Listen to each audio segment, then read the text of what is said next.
Hello London! Frères et sœurs, je vais commencer par un message traditionnel de paix. Salam alaikum. Assalamu alaikum. Un salut musulman que le candidat n'hésite pas à brandir à chaque début de meeting. Quand dans d'autres villes, certains auraient pu trouver cela risqué, Sadiq Khan, lui, en est convaincu. À Londres, la multiculturelle, les électeurs sont prêts à faire de lui le premier maire musulman d'une capitale occidentale.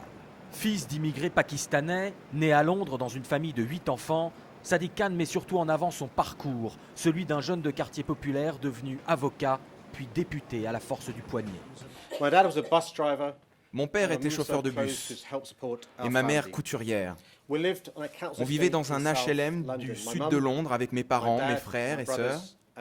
La mairie n'était qu'à quelques stations de métro au nord, mais pour un jeune comme moi, elle semblait être à des millions de kilomètres.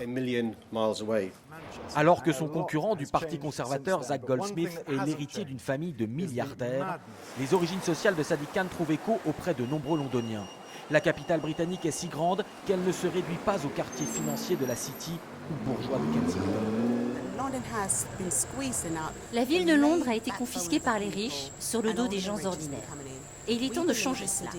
Il faut que Londres redevienne vraiment une ville pour tous, qui appartient à tous. Sadiq Khan s'affiche en musulman libéral et féministe, militant du mariage pour tous. Pourtant, il sait que l'étiquette de l'islam peut faire peur dans le contexte actuel. Au cours d'un entretien à la sortie d'un meeting, il nous a confié cette anecdote.